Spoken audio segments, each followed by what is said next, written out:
It started with a moment that still doesn't make sense, no matter how many times I replay it in my head, the sound of fabric being yanked, a sharp breath from the crowd, and then that awful pause where everyone realizes something has gone very wrong. I was standing there watching a uniformed officer pull the American flag off my brother's casket.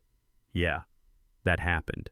And in those first few seconds, my brain just refused to catch up, like it was protecting me from the reality of what my eyes were seeing. This was supposed to be the end of the story, the quiet part, the moment where grief finally gets some room to breathe, but instead, it became the beginning of something none of us were ready for. My brother Daniel wasn't famous. He wasn't some loud personality who took up space everywhere he went. He was steady, dependable, the kind of guy who showed up early and stayed late without telling anyone about it.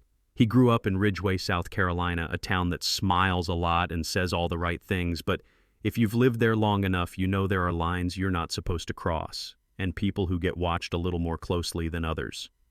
Daniel learned that early. He learned how to keep his hands visible, how to speak calmly even when someone was talking down to him, how to swallow anger and turn it into silence. You know what I mean? That quiet survival mode you slip into when pushing back feels too risky. The Army changed him not in some dramatic movie way, but in small ways that mattered. He walked taller. He really believed, that wearing the uniform meant something, that it leveled the field, that when things got hard, the rules would finally be the same for everyone. On his last deployment, when that convoy was hit, the report said he reacted before anyone else could even process what was happening. He shouted, moved, shielded his unit, and that was it. 12 people came home because he didn't. When his body returned, people lined the roads, flags waved, strangers saluted, and for a brief moment, Ridgway looked like the town it always claimed to be. And then there was Officer Carl Henson. If you've ever lived in a small town, you've met a Carl Henson, the guy who's been around forever, who knows everyone, who talks about respect and order like they're sacred words, who somehow always ends up in charge. Complaints followed him for years, but they never stuck. Paperwork disappeared, supervisors shrugged, people learned it was easier to keep their heads down than to challenge him. When Henson volunteered to handle security for the funeral, nobody stopped him. Nobody wanted to be the one to say no, because saying no to someone like that comes with consequences. The night before the funeral, I drove back into town and felt that familiar tightness in my chest. As soon as I saw the water tower, the courthouse steps, the streets where nothing ever really changes, even when everyone pretends it has. My mom's house was covered in flowers and notes from people we didn't even know, veterans who never met Daniel but felt connected to him anyway. My mom moved slowly, carefully, like every step cost her something. She kept saying Daniel would have hated all the attention, and I kept thinking how unfair it was that even now, even after everything he gave the world, still couldn't just let him rest. I noticed the patrol car parked across the street before she did. Engine running, officer inside, watching. I asked her if she remembered Carl Henson, and she sighed like she'd been holding that breath for years. She said tomorrow wasn't about him, and I wanted so badly to believe that. The morning of the funeral felt wrong in 100 tiny ways. Roads blocked that weren't supposed to be. Officers directing traffic who weren't on the list. The honor guard exchanged looks, but kept going because they were professionals and they didn't want to cause a scene. Inside the church, every seat was filled, people standing along the walls, the air thick with grief and pride and something else I couldn't quite name yet. The pastor talked about sacrifice and love and service, and for a moment it almost felt normal, almost peaceful. That illusion shattered at the cemetery. Henson was already there, his cruiser parked right where the hearse was supposed to go, clipboard in hand, like he was inspecting a construction site instead of a grave. He talked about security concerns, jurisdiction, procedure, words that sounded official enough to confuse people who didn't know better. When the honor guard asked him to move, he smiled in that thin, condescending way that tells you he enjoys being the obstacle. When my mom stepped out of the car and saw police tape near the grave, her face changed in a way I'll never forget. Confusion first, then disbelief. She asked what was going on, and Henson stepped forward, voice loud enough for everyone to hear, saying the ceremony needed to pause due to authorization issues. I pulled out my phone, partly out of instinct, partly because years of legal training told me something was about to go very wrong. Henson noticed immediately and told me to stop recording. I said no. He didn't like that. The crowd shifted. Veterans moved closer. Cameras came up. Someone started streaming live, and you could feel the energy change, like a storm rolling in. Henson kept talking, doubling down, declaring the funeral suspended. That's when my mom stepped forward, small but unshakable, and said, "That's my son. You don't get to delay him."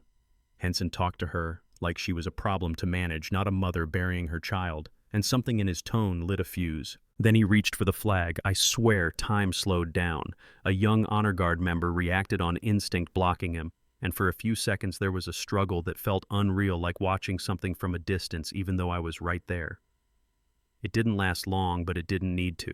The cameras caught everything, the internet caught fire. People who had never heard of Ridgway or Daniel Thompson were suddenly watching a uniformed officer manhandle a military funeral in real time. My mom clutched her chest and went down, paramedics rushing in as I shouted for help, my voice shaking despite every effort to stay calm. Henson kept talking about property and authorization, words that sounded absurd against the reality unfolding around him. And then his phone rang. He ignored it at first, then glanced down and scoffed at the number. Washington, D.C. area code. He answered like he was annoyed. The voice on the other end was calm, controlled, and unmistakably authoritative. It introduced itself as the President of the United States. Henson laughed, actually laughed, until the voice started listing details, things no prank caller could know: where Daniel was from, what my mom did for work, how they'd met overseas. Henson's face drained of color as reality finally caught up to him. The president spoke clearly, deliberately laying out exactly what Henson was doing wrong, not just morally but legally, and ordered him to stand down immediately. Henson tried to argue, to cling to the scraps of authority he thought he still had, but it didn't work. State police arrived within minutes, and suddenly the power dynamic flipped. Badges were surrendered, weapons removed. When Henson moved the wrong way, officers moved faster, professional and firm, and just like that, the man who'd controlled that space for years was in handcuffs. The president stayed on the line as the ceremony resumed, as if he understood that what mattered now wasn't the spectacle but the dignity that had been stolen. The honor guard folded the flag with perfect precision. Taps echoed across the cemetery, and my mom stood there holding what was left of her son's service, tears finally falling without apology.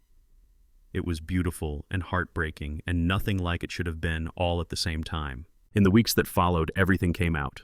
The complaints everyone ignored, the messages that proved intent, the patterns that showed this wasn't one bad moment but years of unchecked behavior. Charges were filed, careers ended.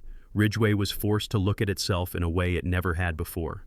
Henson was sentenced to prison, banned from law enforcement forever, and suddenly all that authority he'd built his identity around was gone. The town changed slowly and painfully. New leadership, federal oversight, conversations people had avoided for decades finally happening out in the open. My mom started a foundation in Daniel's name focused on scholarships, training, and rebuilding trust between police and communities that had learned to fear them. Years later, she visited Henson in prison. Nobody knows exactly what was said, only that when he walked back to his cell, he was crying, and for the first time he seemed smaller, human, stripped of the power he'd hidden behind. So here's the question that still keeps me up at night. Did justice really win, or did it just finally show up because the cameras were rolling and the right person got involved? Should it take a viral video and a presidential phone call for a mother to bury her son in peace? How many stories like this never get seen, never get fixed, because nobody's watching? I want to know what you think. Was the punishment enough, or was it too late to matter?